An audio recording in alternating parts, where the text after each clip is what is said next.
Hello, जय हिंद दोस्तों। मैं शुभम आपका स्वागत करता हूं आपके अपने इस यूट्यूब चैनल पे। और जैसा आप सभी को पता है, हर संडे हम आर्मी का एक complete model test paper discuss करते हैं। तो आज भी हम आर्मी जीडी का पूरा complete model test paper discuss करेंगे। पूरे 50 प्रश्नों का पेपर, जिसके अंदर भाग 1 सामान्य ज्ञान, भाग 2 विज्ञान, भाग 3 गणित और भाग 4 रीजनिंग शामिल है। जैसा आपके एग्जाम में पैटर्न आता है बिल्कुल वैसे ही। और आज जो मैं आपको टारगेट देने वाला हूं वो मैं आपको 40 प्लस का देने वाला हूं, क्योंकि आज का जो हमारा प्रैक्टिस सेट है वो ज़्यादा हाई लेवल का नहीं है, बिल्कुल आपके आर्मी जीडी के ही लेवल का है। यदि आप 40 प्लस या फिर 40 के अराउंड नंबर स्कोर करते हो तो यकीन मानना आपको इस बार इंडियन आर्मी में लगने से कोई भी नहीं रोक सकता। तो चलिए अपना सेशन शुरू करते हैं।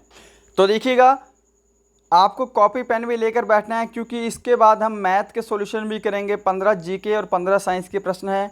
फिर हमारे 15 जो है वो गणित के प्रश्न है, जिसका हमको सॉल्यूशन भी करना है। और आपको फटाफट से, लाइव टेस्ट चल रहा है, आपको टेस्ट लगाते रहना है। आंसर के लिए आपको ज़्यादा समय नहीं मिलेगा। चलिए, पहला क्वेश्चन आपके सामने स्क्रीन पर है, फटाफट से आपको आंसर देना है।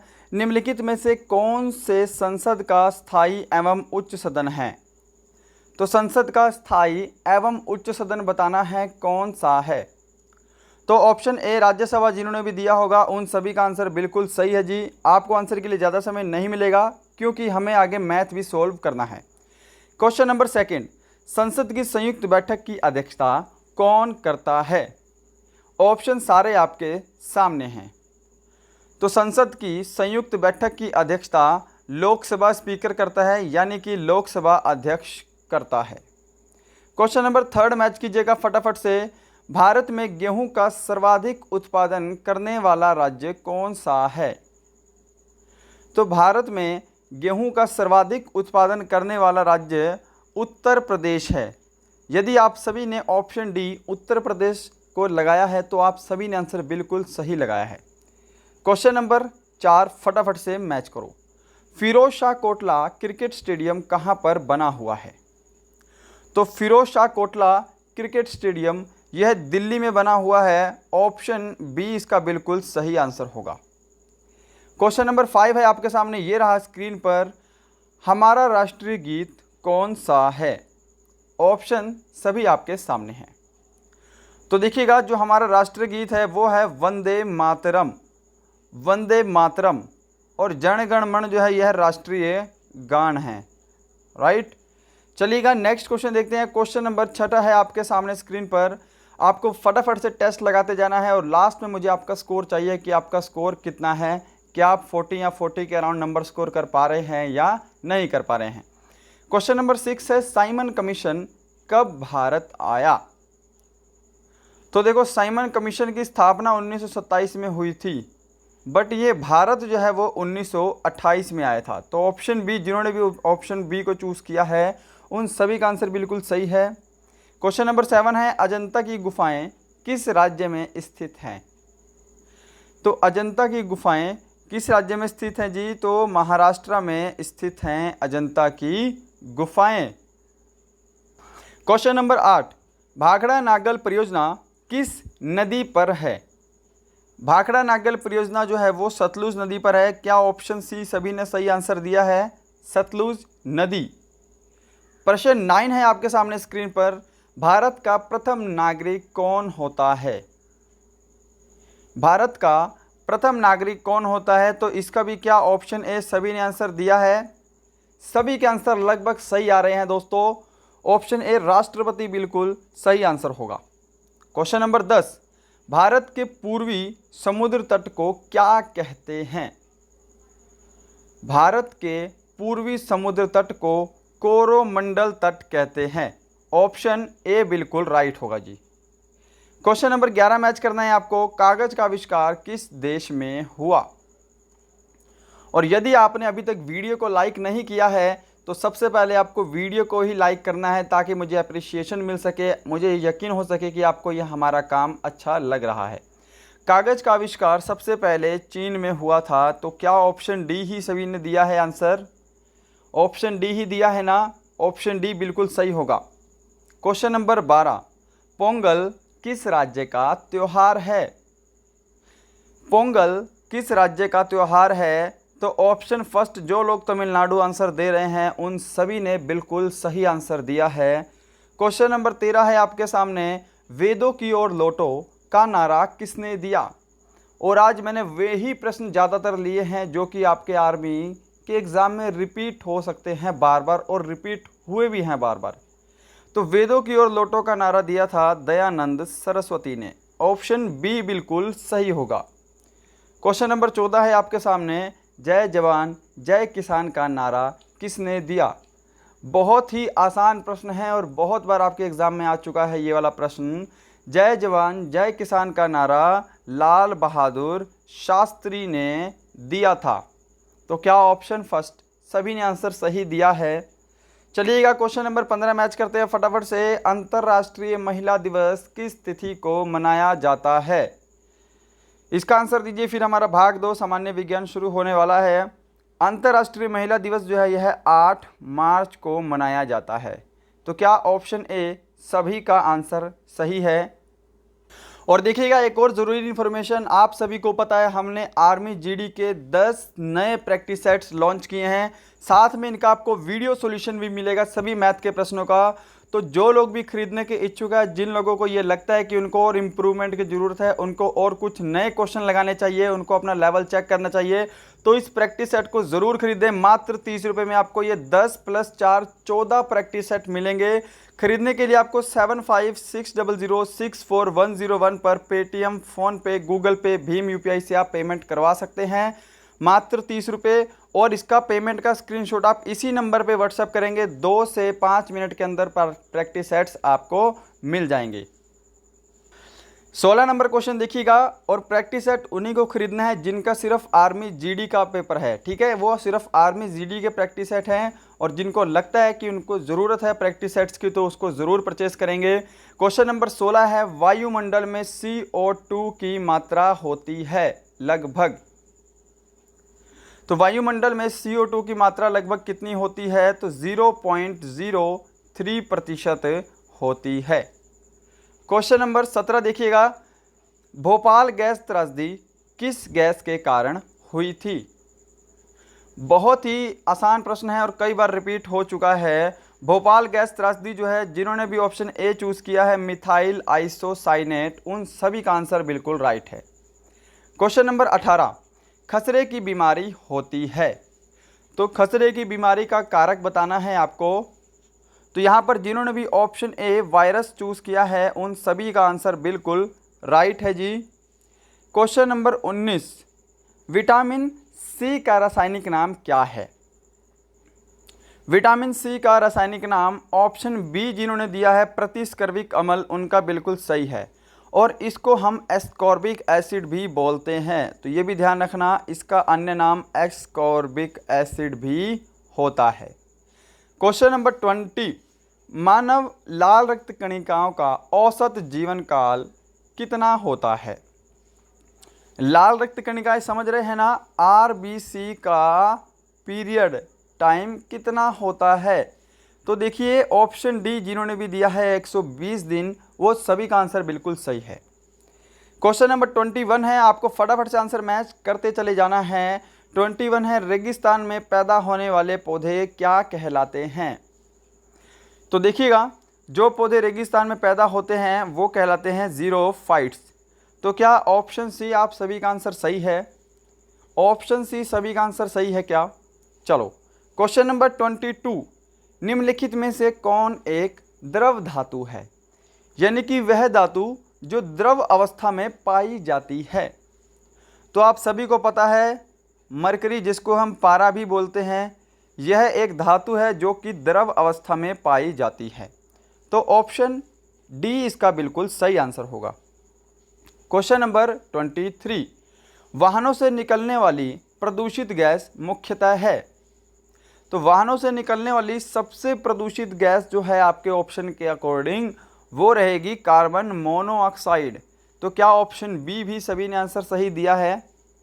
चलिएगा क्वेश्चन नंबर 24 मैच कीजिएगा, ध्वनि का वेग अधिकतम होता है? तो ध्वनि का जो वेग है वो अधिकतम होता है लोहे में, यानी कि किसी भी ठोस वस्तु में ध्वनि का वेग अधिकतम होता है।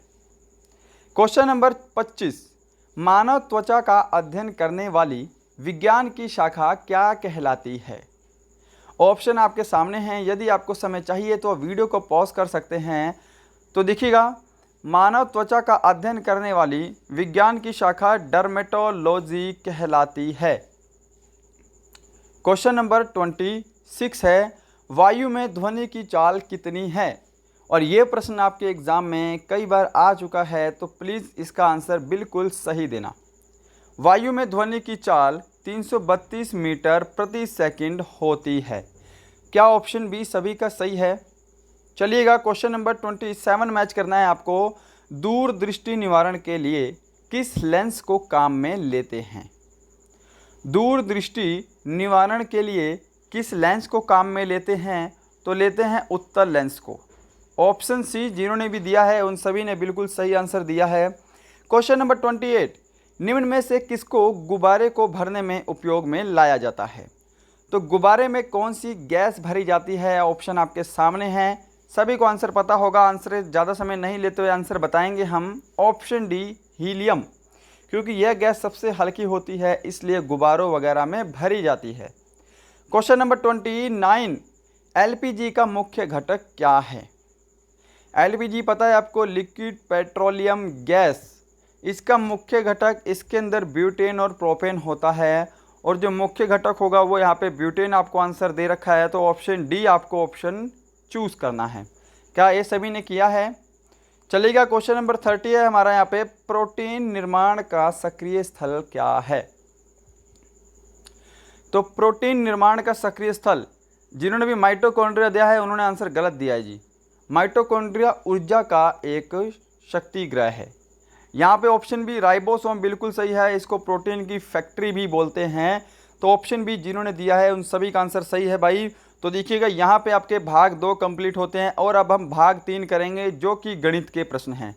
और आपको एक बात और बताना चाहूँगा साथ साथ कि जो लोग यहाँ से वीडियो को छोड़कर चले जाएंगे वो लोग कभी सिलेक्शन नहीं ले पाएंगे, ठीक है? क्योंकि ये आपका कंप्लीट टेस्ट हो रहा है। जितने प्रश्न आपको आते हैं उतने तो आपको करने ही पड़ेंगे। अगर नहीं आते तो आपको यहाँ पे कुछ ना कुछ सीखने को तो मिलेगा ना, कि आपको कैसे क्वेश्चन सोल्व करने हैं, ठीक है? छोड़कर वही जाता है जिसका मैथ कमज़ोर है, फिर एग्ज़ाम में जाके आप परफॉर्म नहीं कर पाओगे। इस चीज़ को आपको समझना पड़ेगा।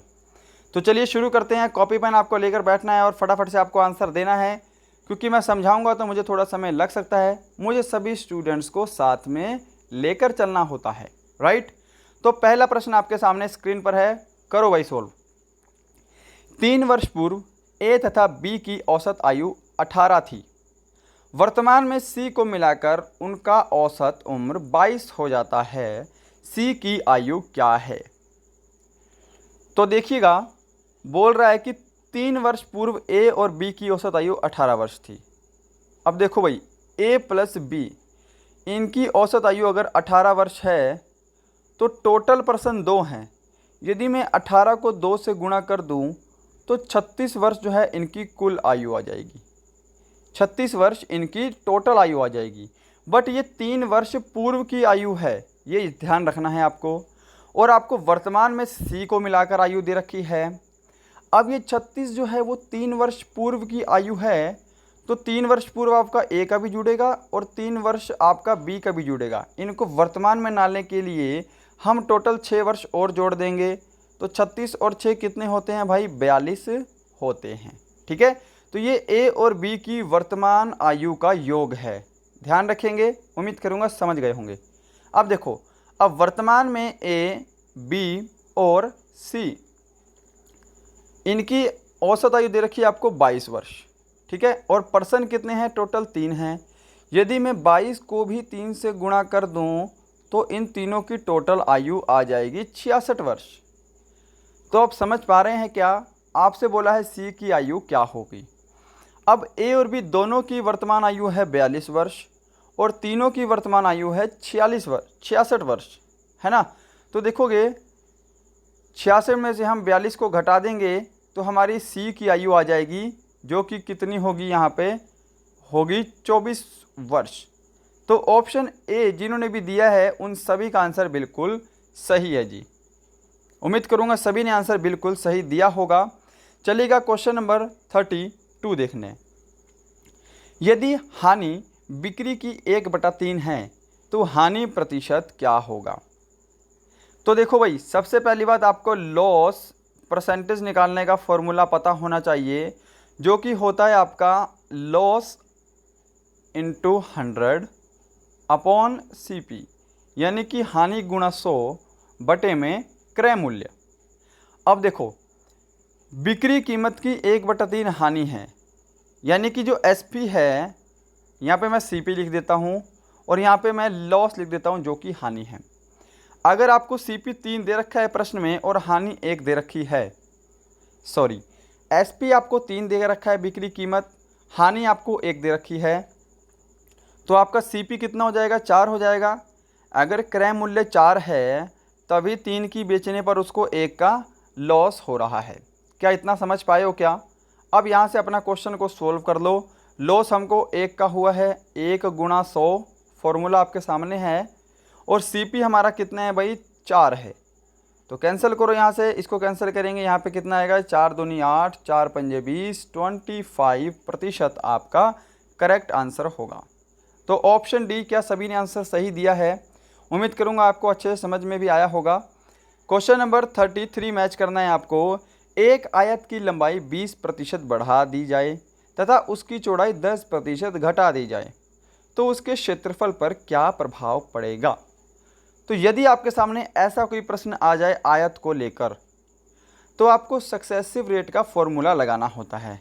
एक तो फॉर्मूला आपको पता है x + y xy अपॉन 100, है ना, ऐसे करके सॉल्व करते हैं। बट मैं आपको बिल्कुल सिंपल वे बताने वाला हूँ, आप तब तक अपने तरीके से उसको सॉल्व कीजिए और आंसर मैच कीजिएगा। देखिए, मान लीजिए आयत का क्षेत्रफल है 100% मान सकते हैं, क्योंकि सारा खेल प्रतिशत में ही है। अब बोल रहा है आयत की लंबाई आपने 20% बढ़ा दी। अगर 100 में मैं 20% बढ़ाऊँगा तो वो 120 हो जाएगा, है ना। 100 का 20% 20 होता है, तो जोड़ देंगे तो 120 हो जाएगा। तथा उसकी चौड़ाई में 10% घटा दिया जाए, तो ये जो आपका 120 आया है, आपको इसमें 10% घटाना है। तो 120 का 10% क्या आप सब लोग निकाल लोगे। 120 का 10% हो जाएगा 12। यदि मैं इसमें से 12 घटा दूं तो यहाँ पे हमारा अब बचेगा 108। समझ में आई है कि नहीं आई इतनी बात। तो बोला है उसके क्षेत्रफल पर क्या प्रभाव पड़ेगा। तो क्षेत्रफल पहले 100 था, अब क्षेत्रफल फाइनली 108 हो गया। तो दिख रहा है आपको 8% की वृद्धि हुई है। तो यहाँ पे ऑप्शन बी जो है वो आपका बिल्कुल सही उत्तर होगा जी, राइट। चलिएगा नेक्स्ट क्वेश्चन पे, क्वेश्चन नंबर 34 है, उम्मीद करूँगा समझ में आया होगा। किसी वर्ग की भुजा में 70% की वृद्धि की जाती है, उसके क्षेत्रफल में कितने प्रतिशत की वृद्धि हो जाती है। तो यहाँ पे वर्ग की बात की है। अब देखो, सबसे पहले आपको यह पता होना चाहिए कि जो वर्ग का क्षेत्रफल होता है वो होता है A², यानी कि भुजा का स्क्वायर, भुजा गुणा भुजा। क्या इतनी चीज़ सभी आपको पता है। आपका क्वेश्चन पहले खुद सॉल्व करना है, राइट, और जिनको नहीं आता वो सॉल्यूशन देखिए। अब देखो, यहाँ पर भी सारा खेल प्रतिशत का है। तो मैंने माना वर्ग की भुजा 10, ठीक है, माना वर्ग की भुजा 10, ठीक है भाई, 10। अब देखो, वर्ग की भुजा 10 है अगर, तो क्षेत्रफल कितना होगा। अगर मैं 10 का स्क्वायर करूंगा तो इसका क्षेत्रफल हो जाएगा 100, राइट। अब बोल रहा है वर्ग की भुजा में 10% की वृद्धि की जाती तो क्षेत्रफल में कितने प्रतिशत की वृद्धि होती। वर्ग की भुजा हमने 10 मानी थी, इसमें हमने 70% की वृद्धि कर दी। अब 10 का 70% 7 होता है। क्या ये आप निकाल लोगे। 10 का 70% 7 होता है। यदि मैं 10 में 7 जोड़ दूं तो 17 जो है वो वर्ग की नई भुजा आ जाएगी 70% की वृद्धि करने के बाद, है ना। अब आप इसका भी स्क्वायर कर दो, इसका क्षेत्रफल कितना आएगा, फिर यहाँ पे 289 आ जाएगा। आपसे बोला है क्षेत्रफल में कितने प्रतिशत की वृद्धि हुई है। पहले क्षेत्रफल 100 था, अब कितना है 289, तो कितने की वृद्धि हुई है भाई, 189 की वृद्धि हुई है। प्रतिशत बोला है तो 100 से वृद्धि हुई है, और प्रतिशत के लिए हम गुणा 100 लगा देंगे तो 189 आपका बिल्कुल राइट आंसर होगा। क्या ये सभी का आंसर बिल्कुल सही है क्या। आपको ये प्रश्न ऐसे कर लेना है, आपको वर्ग की भुजा 10 मान लेनी है। आप कुछ भी मान सकते हैं, 100, 200, 5, 10, 15, 20, आपका आंसर सेम ही आने वाला है। चलिएगा क्वेश्चन नंबर 35 मैच कीजिएगा आपको कि किसी लंबवृत्तीय शंकु के आधार की त्रिज्या तथा ऊंचाई क्रमशः 7 सेंटीमीटर तथा 24 सेंटीमीटर है, तो शंकु का आयतन क्या होगा। और इसमें कुछ भी नहीं है, शंकु के आयतन का आपको फॉर्मूला पता होना चाहिए, आपका क्वेश्चन सॉल्व हो जाएगा। तो देखिएगा, सबसे पहले मैं यहाँ पे लिखूँगा शंकु के आयतन का फॉर्मूला। आप क्वेश्चन को सॉल्व कर सकते हैं, पहले मेरे आंसर से आंसर मैच कीजिएगा। शंकु के आयतन का फॉर्मूला होता है 1/3 पाई r/2h। क्या ये सभी को पता है। अब देखो वैल्यू आपको पुट करनी है बस। तो देखेंगे यहाँ पे 1/3 पाई की वैल्यू कितनी होती है जी, 22/7 होती है ना। और r हमको दे रखा है कितना, 7 सेंटीमीटर। तो r का स्क्वायर यानी कि 7 का स्क्वायर 49, और हमको हाइट दे रखी है 24। क्या इतना सभी लोगों ने कर लिया है। अब देखो इसको कैंसिल करेंगे, फटाफट से आपको कैंसिल करना होता है। 7 को 7 से काटेंगे, 7 7 49, 3 से काटेंगे, 3 8 24। अब यहाँ पर देखो आपको स्मार्ट वर्क कर लेना है, जैसा मैं आपको हर वीडियो में बताता आया हूँ कि 7 8 कितना होता है भाई, 7 8 होता है 56। समझ में आया। अब यहाँ पर आपको स्मार्ट वर्क कर लेना है। आपको दिख रहा है कि सबके यूनिट डिजिट जो हैं वो अलग अलग हैं, 3 के 0 हैं और 1 का यूनिट डिजिट 2 है।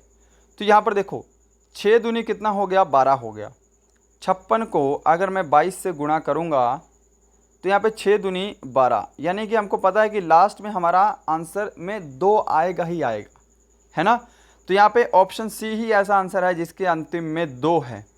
तो यहाँ पे ऑप्शन सी आपको सोल्व टिक कर देना है, बिना सोल्व करे, बिना गुणा करे आपको आंसर सी को लगा देना है। क्या ये चीज़ समझ पाए हो क्या। नहीं तो आप गुणा करके सोल्व कर लो, आपका आंसर भी यही आएगा फिर भी, राइट। तो ऐसे सी स्मार्ट अप्रोच करके आप थोड़ा अपना समय बचा सकते हैं। चलिएगा क्वेश्चन नंबर नेक्स्ट देखेंगे। क्वेश्चन नंबर 36 है, एक आदमी ए से बी तक 20 किलोमीटर घंटे की गति की चाल से जाता है तथा 5 किलोमीटर प्रति घंटे की चाल से वापस लौटता है। पूरी यात्रा के दौरान उसकी औसत चाल कितनी है। और औसत चाल वाले सवाल आपके एग्जाम में आते हैं, बिल्कुल फॉर्मूला के ऊपर बेस्ड होते हैं। तो सोल्व कीजिएगा आप, मैं यहाँ पे आपको सॉल्यूशन दे रहा हूँ। औसत चाल का सूत्र का फॉर्मूला होता है 2xy/xy, और ये x और y क्या है, जाने और आने की स्पीड होती है। तो देखेंगे यहाँ पे 2 गुणा, एक स्पीड है 20 और एक स्पीड है 5, तो दोनों गुणा होंगी ऊपर, 20 पंजे कितना हो गया भाई, 100 हो गया। समझ में आया। और नीचे x + y यानी कि दोनों स्पीड जुड़ जाएंगी, यानी कि नीचे हमारा कितना आ जाएगा, 25 आ जाएगा। समझ में आ गया भाई सबको। अब देखो 25 से कम 25, 25 चौके 100, 4 दूनी कितना होता है 8, तो औसत स्पीड जो है वो 8 किलोमीटर प्रति घंटा आएगी।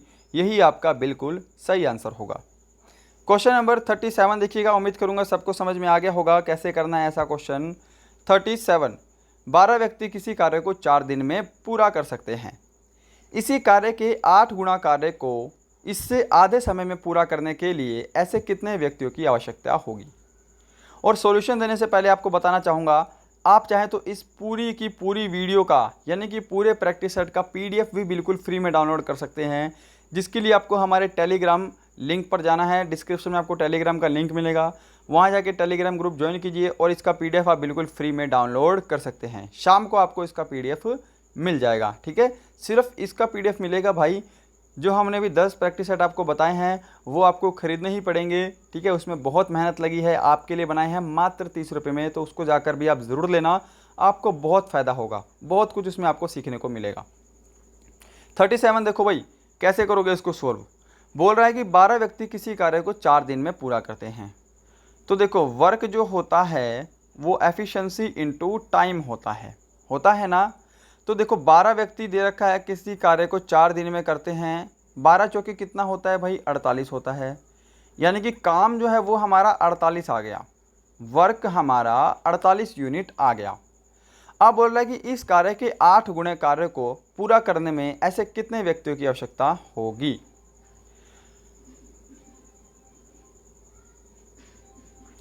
तो इस कार्य के 8 गुना कार्य को आधे समय में पूरा करने के लिए, माफ़ी चाहूँगा यही मेरे को दिखाई नहीं दिया। तो देखो 48 काम है, 48 का 8 गुना कार्य यानी कि 8 गुना कार्य को आधे समय में, अब इसको गुणा मत करना, ठीक है, आप इसको ऐसे ही लिख सकते हो, कोई प्रॉब्लम नहीं है। आधे समय में करने के लिए तो देखो पहले व्यक्ति 4 दिन में पूरा करते थे, अब आधे समय यानी कि 2 दिन में पूरा करने में कितना व्यक्तियों की आवश्यकता होगी। बस आपको भाग कर देना है और आपका आंसर आ जाएगा भाई। 2 चौके कितना होता है, 8 होता है। 4 अट्ठे कितने होते हैं भाई, 32 होते हैं, है ना। अब यहाँ पर भी आप unit digit answer option A 192 लगा सकते हो, नहीं तो आप सोल्व कर सकते हो 4 चौके 16 और 3 19, 192 आपका वैसे भी राइट आंसर आएगा। क्या सबको समझ में आया है। क्वेश्चन नंबर 38 है आपके सामने। कोई धनराशि चक्रवृद्धि ब्याज से 15 वर्षों में 2 गुना हो जाती है, यह राशि कितने वर्षों में 8 गुना हो जाएगी। तो देखो अगर चक्रवृद्धि ब्याज में ऐसा प्रश्न आ जाए तो आपको कैसे करना है, ध्यान रखेंगे कि कोई धनराशि है जिसको हमने लिख दिया x, सॉरी कोई धनराशि 15 वर्षों में 2 गुना हो रही है ना, तो कितने वर्षों में यह 8 गुना हो जाएगी। अब यहाँ पर जो आपको सिस्टम दे रखा है ना, 2 गुना और 8 गुना, इनका आपको बेस सेम कर लेना है। तो बेस सेम करने पे ये 2 की पावर 1 ही रहेगा और ये 2 की पावर कितना है, 3 है भाई। 2 की पावर 3 ही तो 8 होता है। अब इस क्वेश्चन को सोल्व करने के लिए आपको एक चीज़ ध्यान रखनी है कि न्यू पावर, ठीक है भाई, न्यू पावर अपॉन में old power into old time, ये आपको चीज़ ध्यान रखनी है। इसका स्क्रीनशॉट ले सकते हैं, इस क्वेश्चन को आप फटाफट से ऐसे चुटकी में सोल्व कर सकते हैं। तो देखिएगा न्यू पावर हमारी 3 है, आपको ये वाली पावर लेनी है 3, न्यू पावर हमारी 3 है, ओल्ड पावर हमारी कितनी है भाई 1 है, और ओल्ड टाइम हमारा कितना है 15 है। तो यहाँ पे 15 से गुणा कर दो, 15 तिया कितने होते हैं 45, तो 45 जो है वो आपका बिल्कुल सही आंसर होगा, ऑप्शन बी। क्या सबको समझ में आया है। ये क्वेश्चन को आप ऐसे ही सॉल्व करेंगे। यदि आपके पास क्वेश्चन आ जाए तो आपको हमेशा बेस को सेम कर लेना है, ठीक है जी। चलिएगा क्वेश्चन नंबर 39 देखते हैं हम। 2 पाइप ए और बी एक टंकी को क्रमशः 20 मिनट और 30 मिनट में भर सकते हैं। यदि दोनों पाइप एक साथ खोले जाएं तो टंकी को भरने में कितना समय लगेगा। बिल्कुल आसान प्रश्न है। एक पाइप ए है, टंकी को 20 मिनट में भरता है। आप अपने एंड पे सॉल्व करते जाइए, मैं अपने आप में बता रहा हूँ, ठीक है। आप फिर भी मेरे से पहले सॉल्व कर सकते हैं। दूसरा पाइप बी है, इसको 30 मिनट में भर रहा है। अब देखो आपको पता है क्या, यदि हम इनका एलसीएम लेंगे तो कुल हमारे पास क्षमता आ जाएगी, कुल कैपेसिटी आ जाएगी कि हमको कितना काम करना है। तो टोटल इनका एलसीएम आ गया 60, यानी कि टैंक की जो कैपेसिटी है वो 60 है।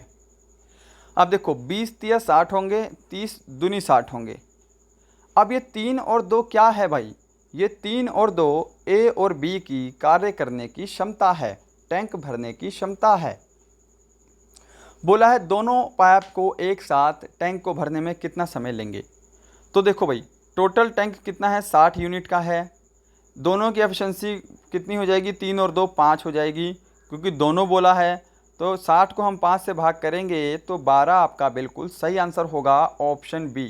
क्या सभी ने आंसर सही दिया है इसका, ऑप्शन बी।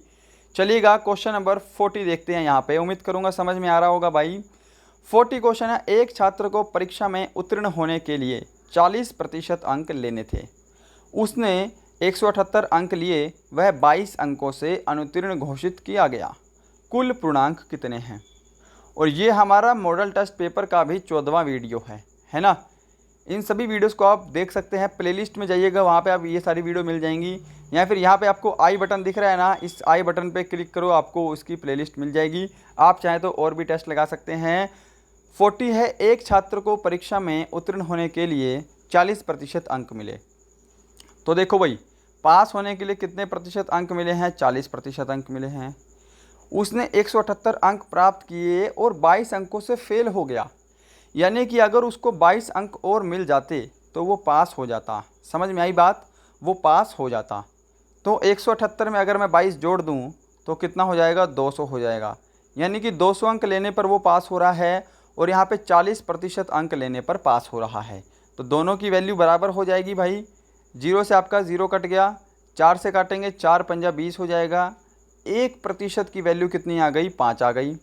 कुल पूर्णांक बोला है तो यानी कि कुल नंबर यानी कि 100% की वैल्यू, तो 100 से गुणा कर देंगे और 500 आपका यहाँ से राइट आंसर होगा। क्या सबको समझ में आया है? यदि नहीं समझ में आया तब दोबारा देखिएगा। क्वेश्चन नंबर 41 देखते हैं यहाँ पे हमारा। यदि एक मोटर 9 सेकंड में 100 मीटर चलती है तो इसकी चाल प्रति घंटा किलोमीटर में कितनी होगी?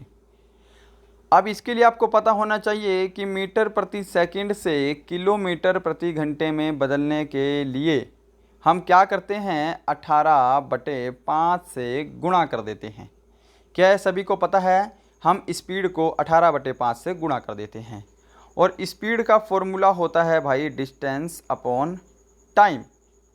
तो देखो डिस्टेंस हमको दे रखा है 100 मीटर, स्पीड हमको दे रखी है 9 सेकंड, तो ये हमारी क्या हो गई, समय हमको दे रखा है 9 सेकंड, तो ये पूरी हमारी स्पीड आ गई ना, डिस्टेंस अपॉन टाइम स्पीड हो गया। अब हमको किलोमीटर प्रति घंटे में बनाना है तो इसको 18/5 से गुणा भी कर दो। समझ में आ रहा है? इसको 18/5 से यहीं पे डायरेक्ट गुणा कर दो। तो देखो भाई गुणा करने के बाद 9 एकम 9, 9 दूनी 18, 5 से कैंसिल करूँगा तो ये 20 बार में जाएगा और 20 दूनी कितने होते हैं, 40 होते हैं। तो यहाँ पे ऑप्शन बी 40 जो है वो बिल्कुल सही आंसर होगा, 40 किलोमीटर प्रति घंटा। क्वेश्चन नंबर 42 देखिएगा। वह न्यूनतम संख्या कौन सी है जिसे 8, 10 तथा 12 से विभक्त करने पर प्रत्येक दिशा में 7 शेष बचे? फटाफट से आपको आंसर देना है। तो देखिएगा 8, 10 और 12 से भाग देने पर 7 शेष बचे। अब कुछ लोग क्या करेंगे, तीनों से जो है इन सभी को डिवाइड करवाएंगे, चारों ऑप्शन को, जो फिट बैठेगा वहाँ से आप आंसर निकालेंगे। बट आपको ध्यान रखना है, ऐसा प्रश्न आपके सामने आए तो आप इनका एलसीएम ले लो। अब देखो 8 और 10 का एलसीएम कितना होगा, 40 होगा। 40 से पहले ऐसी कोई भी संख्या नहीं है जिस पे ये दोनों भाग हो रहे हैं। अब 40 और 12 का एलसीएम निकालना है तो यहाँ पे 120 होगा, क्योंकि 120 से पहले कोई भी ऐसी संख्या नहीं है जो 40 और 12 को भाग कर सके। तो इनका जो एलसीएम आ गया वो हो गया आपका 120। ठीक है, एलसीएम निकालने के सबके अपने अपने तरीके हो सकते हैं, आप कैसे भी निकाल सकते हो। एलसीएम 120 आ गया, यानी कि 120 ऐसी संख्या है जो इन तीनों से भाग करने पे पूरा डिवाइड होगी। तो आपको 7 शेष भी बचाना है, तो यानी कि 120 + 7, 7 शेष बचेगा, तो वो संख्या कौन सी हो जाएगी, मिनिमम 127 हो जाएगी। तो सबसे छोटी संख्या बोला है तो वो 127 होगी, जो कि आपका ऑप्शन ए करेक्ट आंसर होगा। क्वेश्चन नंबर 43, 50 तक की सभी समप्राकृत संख्याओं का औसत कितना है? तो देखो भाई 50 तक की पहले समप्राकृतिक संख्याएं लिखो, 2, 4, 6, ऐसे ही करते करते आपकी 48 और 50 हो जाएगी सम संख्याएं सभी। अगर आपको ऐसी संख्याओं का औसत निकालना पड़ जाए जिनके बीच में अंतर समान है, इनके बीच में अंतर 2 का है ना, कुछ भी अंतर हो सकता है, बस अंतर समान होना चाहिए। यदि किसी संख्याओं के बीच में अंतर समान हो, उनका औसत निकालना हो, तो पहली संख्या और लास्ट की संख्या को हम जोड़ देते हैं और 2 से उसको भाग कर देते हैं। ठीक है भाई, तो 50 और 2 को जोड़ेंगे तो कितना हो गया, 52 हो गया, और 52 को हमको 2 से भाग कर देना है, तो 26 जो है वो आपका बिल्कुल करेक्ट आंसर होगा। तो क्या आपका ऑप्शन सी बिल्कुल सही है, 26 दूनी 52। क्वेश्चन नंबर 44 है, दो संख्याएं किसी तीसरी संख्या से 30% तथा 37% कम हैं, दूसरी संख्या पहली से कितने प्रतिशत कम है? तो करो भाई फटाफट से सोल्व। मैं सॉल्यूशन दे रहा हूं आपको, ए बी सी, माना मैंने तीनों संख्याएं ए बी सी हैं। यदि सी है 100, आपको पीछे से शुरू करना है, सी 100 है, तो देखिए पहली संख्या 30% कम है तो पहली संख्या कितनी हो जाएगी, 70 हो जाएगी। दूसरी संख्या 37% कम है तो 100 से 37% कम होगी तो वो कितनी हो जाएगी, 63 हो जाएगी। समझ में आया सबको? अब आपको बोला है दूसरी संख्या पहली से कितने प्रतिशत कम है, तो दूसरी संख्या पहली से 7 कम है भाई, और आपको पहली से बोला है तो 70 नीचे आ जाएगा। प्रतिशत के लिए आपको गुणा कर देना है 100 से, बस 7 एकम 7, 7 दहा 70, 0 से 0 कट गई, तो 10% जो है वो आपका बिल्कुल सही आंसर होगा। राइट, चलिएगा क्वेश्चन नंबर 44 है और हमारा भाग 3 का लास्ट है प्रश्न। सीता तथा गीता की वर्तमान आयु का अनुपात 8:9 है तथा इनकी आयु का योग 68 वर्ष है। 10 वर्ष के बाद सीता की आयु क्या होगी? तो देखेंगे यहाँ पे सीता को मैं S से डिनोट कर देता हूँ और गीता को मैं कर देता हूँ G से डिनोट। इनकी जो रेशो का अनुपात आपको दे रखा है 8:9, तो मैं क्यों ना रेशो को भी जोड़ दूँ, है ना। तो रेशो को अगर मैं जोड़ रहा हूँ तो रेशो को जोड़ने पे हमारा आ रहा है 17 और यहाँ पे हमको टोटल दे रखा है आयु का 68 वर्ष। तो यहाँ पे 17 है, यहाँ पे 68 है, ठीक है। ये दोनों इसको ऐसे कर लो, यहाँ पे मैं लिख रहा हूँ सीता, यहाँ पे मैं लिख रहा हूँ गीता। दोनों की एज का रेशो दे रखा है 8:9। अब देखो इनकी आयु का योग दे रखा है 68 वर्ष, तो आपको रेशो का भी योग कर लेना है। तो ये हो जाएगा 8x + 9x, है ना। तो यहाँ पे हो गया आपका 9 और 8 17x। तो रेशो का योग जो है वो 17 आ गया और एक्चुअल में आपको दे रखा है 68 वर्ष। कैंसिल करो, 17 एकम 17, 17 चौके 68। x की वैल्यू कितनी आ गई जी? 4 आ गई। हमको बोला है सीता की आयु क्या होगी 10 वर्ष बाद। तो सीता की आयु का कंपोनेंट 8 है, 8 चौके कितना हो गया भाई? 32 हो गया। अब ये 32 वर्ष सीता की आयु आई है वर्तमान की। 10 वर्ष बाद के लिए आप इसमें 10 से जमा कर दो, तो 10 वर्ष बाद जो है सीता की आयु कितनी हो जाएगी? 42 वर्ष हो जाएगी, जो कि ऑप्शन ए में गिवन है। क्या ऑप्शन ए सभी का सही आंसर है क्या? अब फटाफट से आपको 5 क्वेश्चन लगा लेने हैं, जिससे आपका ये रीजनिंग कंप्लीट हो जाए और आपका मॉडल टेस्ट पेपर भी कंप्लीट हो जाए और आपको पता लगे आपका स्कोर कितना है। बताइए इनमें से कौन सा ऐसा है जो अन्य से भिन्न है? माता, पिता, चाचा और रिलेशन। तो जिन्होंने भी ऑप्शन डी रिलेशन को चूज़ किया है उन सभी का आंसर सही है, क्योंकि रिलेशन के अंदर ये सभी चीज़ें आ जाती हैं, ठीक है भाई। तो रिलेशन जो है इन सबसे भिन्न है। ये सभी रिश्ते हैं और ये रिलेशन हैं। समझ में आया सबको? चलिएगा क्वेश्चन नंबर 47 देखेंगे कि निर्माता जो है वो फिल्म से संबंधित है तो लेखक किस प्रकार संबंधित है? तो आपको पता है निर्माता जो है वो फिल्म बनाता है, लेखक जो है वो क्या करता है? फिर भाई पुस्तकें लिखता है। ऑप्शन सी हमारा बिल्कुल सही आंसर होगा। क्वेश्चन नंबर 48, यहाँ पर बताना है कि इस नंबर का कोड क्या होगा।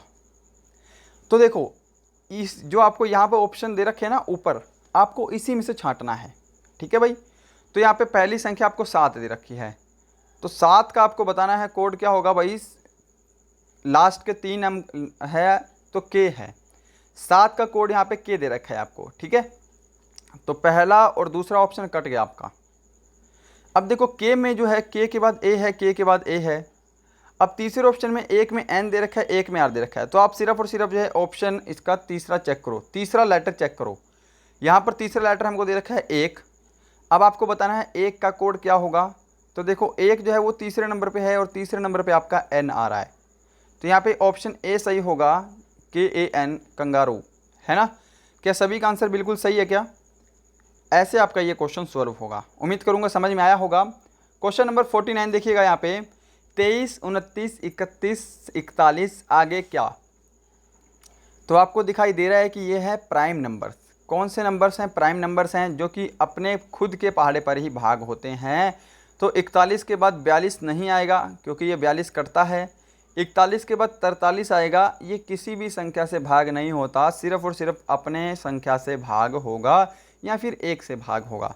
तो ऑप्शन बी 43 इसका सही आंसर होगा, ठीक है भाई। क्वेश्चन नंबर 50 है और आज का लास्ट प्रश्न है, फटाफट से मैच कीजिएगा। यहाँ पे मैं लॉजिक बताने जा रहा हूँ, आपको क्या लॉजिक लगा है। यदि आपको समय चाहिए तो वीडियो को रोक लेना।